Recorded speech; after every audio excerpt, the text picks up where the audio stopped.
वैज्ञानिक एक 15 फीट लंबे बर्मिस अजगर के शरीर में रेडियो ट्रांसमीटर लगाकर उसे ट्रैक कर रहे थे। मकसद था ये समझना कि ये विशाल सांप एवरग्लेड्स में कहां जाते हैं और कैसे फैल रहे हैं। लेकिन अचानक उसका सिग्नल एक ही जगह रुक गया। ट्रांसमीटर अभी भी सिग्नल भेज रहा है, लेकिन 15 फीट लंबा बर्मिस अजगर गायब है। घने दलदल के अंदर जीव विज्ञानी उस सिग्नल का पीछा करते हुए उस जगह तक पहुँचते हैं, लेकिन वहाँ ना अजगर मिलता है, ना खून और ना ही लड़ाई का कोई निशान। हैरानी की बात यह है कि ट्रांसमीटर अभी भी काम कर रहा है, लेकिन अब उसका सिग्नल किसी दूसरे जानवर के पेट के अंदर से आ रहा है, जिसने इस अजगर का शिकार कर लिया है। एवरग्लेड्स के सबसे खतरनाक शिकारी को किसी ने निगल लिया था और पहली बार ऐसा लग रहा था कि इस अजगर को भी टक्कर देने वाला कोई मिल गया है। बाद में वैज्ञानिकों को पता चला कि इसके पीछे एक ऐसा जानवर था जिसकी किसी ने कल्पना भी नहीं की थी। लेकिन उससे पहले ये समझना जरूरी है कि ये बर्मिस अजगर इस दलदल का सबसे बड़ा शिकारी बना कैसे, और इसमें सबसे बड़ी गलती इंसानों की है।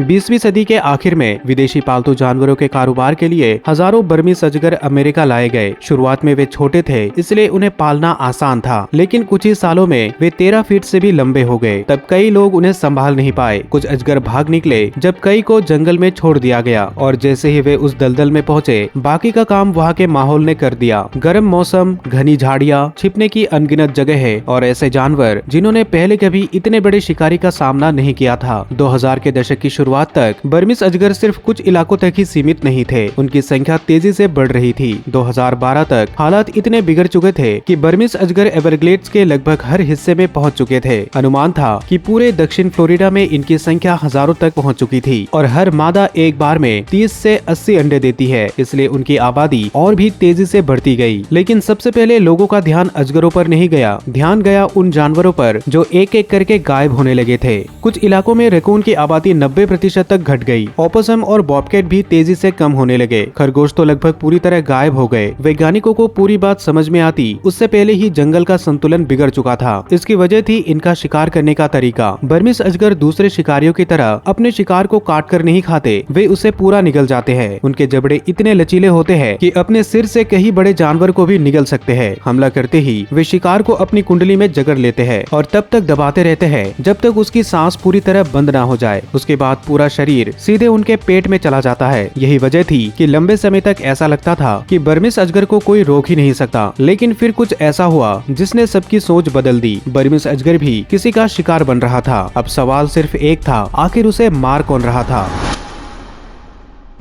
ऐसे में एक सवाल का पहला जवाब मिला, अमेरिकन एलिगेटर। एवरग्लेड्स का यह विशाल शिकारी उन कुछ जानवरों में से एक था जो बर्मिस अजगर का सामना कर सकता था। पूरे फ्लोरिडा में इनकी आबादी लगभग 13 लाख है। ये किसी एक तरह के शिकारी पर निर्भर नहीं रहते। जो भी जानवर इनके हाथ लग जाए उसे खा लेते हैं। मछलियाँ, पक्षी, कछुए, छोटे रेंगने वाले जीव, और अब इसकी लिस्ट में एक नया नाम भी जुड़ चुका था, बर्मिस अजगर। पिछले कुछ सालों में कई ऐसे मामले सामने आए जिन्होंने साबित कर दिया कि एलिगेटर और बर्मिस अजगर अब सीधे एक दूसरे से भिड़ रहे हैं। 2023 में वैज्ञानिकों ने 19 छोटे बर्मिस अजगरों के शरीर में रेडियो ट्रांसमीटर लगाए और उनकी गतिविधियों पर नजर रखनी शुरू कर दी। लेकिन बाद में जो हुआ उसकी किसी को उम्मीद नहीं थी। जिन 19 अजगरों को ट्रैक किया जा रहा था, उनमें से 5 को स्टडी पूरा होने से पहले ही एलिगेटर खा चुके थे। ऐसे कई मुकाबले कैमरे में भी रिकॉर्ड हुए। वीडियो में एलिगेटर बड़े बड़े बर्मिस अजगरों को पानी में घसीटते हुए दिखाई दिए। कुछ अजगर तो लगभग एलिगेटर जितने लंबे थे। लेकिन जल्द ही वैज्ञानिकों को कुछ ऐसा मिला जिसने इस पूरी लड़ाई की तस्वीर ही बदल दी। इस दलदल में रिकॉर्ड एक वीडियो में बर्मिस अजगर को एक एलिगेटर को अपनी कुंडली में जकड़ते हुए रिकॉर्ड किया गया। लेकिन मामला यही खत्म नहीं हुआ। एक दूसरी घटना में 18 फीट लंबे बर्मिस अजगर के पेट से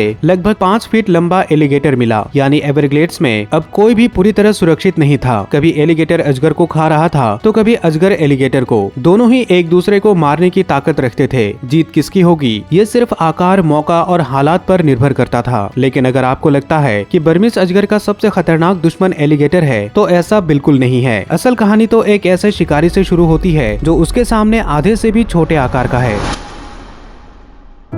वैज्ञानिक लोकी नाम के एक नर बर्मिस अजगर को ट्रैक कर रहे थे। उसके शरीर में एक रेडियो ट्रांसमीटर लगाया गया था। ये स्काउट स्नेक प्रोग्राम का हिस्सा था। वैज्ञानिक कुछ नर बर्मिस अजगरों के शरीर में रेडियो ट्रांसमीटर लगाकर उन्हें वापस जंगल में छोड़ देते हैं। प्रजनन के मौसम में ये नर अपने आप बड़ी मादा अजगरों तक पहुंच जाते हैं। वैज्ञानिक फिर उनके सिग्नल का पीछा करते हैं। इस तरह उन्हें मादा अजगर का ठिकाना मिल जाता है और वे अंडे देने से पहले ही उसे पकड़कर जंगल से हटा देते हैं। इसलिए जब लोकी ने चलना शुरू किया तो टीम को लगा कि वो किसी मादा अजगर की तरफ जा रहा है, लेकिन उसका सिग्नल उन्हें एक ऐसी जगह ले गया जहां उन्हें कुछ और ही मिला, और जो उनके सामने था उसके लिए कोई भी तैयार नहीं था। लोकी का शरीर वही पड़ा था। दरअसल उसे किसी ने मार दिया था। उसका सिर और गर्दन गायब थे। शरीर के कुछ हिस्से सूखी पत्तियों के नीचे दबे हुए थे, जैसे किसी जानवर ने उन्हें छिपाने की कोशिश की हो। पहले वैज्ञानिकों को समझ नहीं आया कि ये किसने किया। उन्हें फ्लोरिडा पैंथर और बॉबकैट दोनों पर शक था, लेकिन प्रॉब्लम ये थी कि दोनों में से किसी को भी इतना बड़ा अजगर मारने लायक शिकारी नहीं माना जाता। सच्चाई पता करने के लिए शोधकर्ताओं ने उसी जगह एक ट्रेल कैमरा लगा दिया। उन्हें उम्मीद थी कि जो भी शिकारी वापस आएगा वो कैमरे में रिकॉर्ड हो जाएगा। अगले ही दिन कैमरे ने पूरी सच्चाई रिकॉर्ड कर ली। वो कोई पैंथर नहीं था, वो कोई एलिगेटर भी नहीं था, वो था एक बॉबकैट। लगभग 14 किलो वजन वाले इस बॉबकैट ने अपने से कई बड़े बर्मीज अजगर को मार डाला था और उसे खाना भी शुरू कर दिया था। वो अजगर के बचे हुए शरीर को छिपा देता और बाद में उसे खाने के लिए वापस आता रहता। ये पहली बार था जब फ्लोरिडा में किसी बॉबकैट को बर्मीज अजगर का शिकार करते हुए देखा गया था, लेकिन इससे भी ज्यादा हैरान करने वाली बात अभी बाकी थी।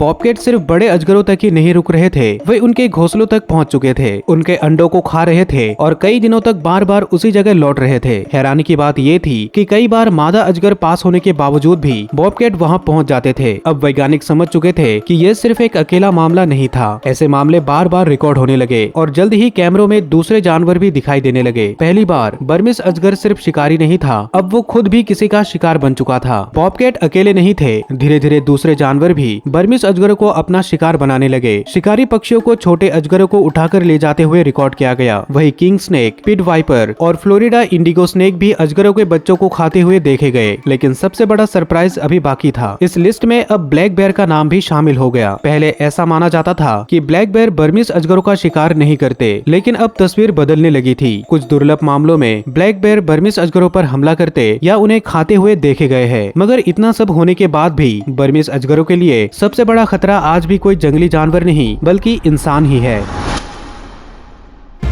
बर्मीज अजगरों की बढ़ती संख्या को रोकने के लिए सिर्फ जंगली जानवर काफी नहीं थे, इसलिए फ्लोरिडा ने बड़े पैमाने पर इन्हें पकड़ने का अभियान शुरू किया। इसी का सबसे बड़ा हिस्सा है फ्लोरिडा पाइथन चैलेंज। हर साल अमेरिका और कनाडा से सैकड़ों लोग बर्मीज अजगरों को ढूंढने और पकड़ने के लिए मैदान में उतरते हैं। ये सिर्फ जागरूकता फैलाने के लिए नहीं है, इसमें सबसे ज्यादा अजगर पकड़ने वालों को नकद इनाम भी मिलता है। 2025 में हुई 10 दिन की इस प्रतियोगिता में 934 लोगों ने हिस्सा लिया। इस दौरान 294 बर्मीज अजगर पकड़े गए। टेलर स्टेनबरी ने अकेले 60 अजगर पकड़कर $10,000 का इनाम जीता। इस चैलेंज की शुरुआत से अब तक 1400 से भी ज्यादा अजगर हटाए जा चुके हैं। वही साल 2000 के बाद फ्लोरिडा के अलग अलग सरकारी अभियानों के जरिए 23,000 से भी ज्यादा अजगर जंगल से हटाए गए हैं। लेकिन दिलचस्प बात यह है, लोग सिर्फ इनाम के लिए इसमें हिस्सा नहीं लेते। ज्यादातर लोग चाहते हैं कि बर्मीज अजगरों की संख्या कम हो और जंगल धीरे धीरे पहले जैसा हो सके। उनके लिए यह फ्लोरिडा के जंगलों को बचाने का एक मिशन है। दोस्तों, अगर आपने इस वीडियो को यहाँ तक देखा है तो मुझे पूरा यकीन है कि आपको ये वीडियो भी काफी पसंद आएगी। तो जल्दी से क्लिक करके इस वीडियो को भी जरूर देखें। साथ ही इस वीडियो को एक लाइक करें और चैनल को सब्सक्राइब करें। मैं मिलता हूँ आपसे अगली वीडियो में।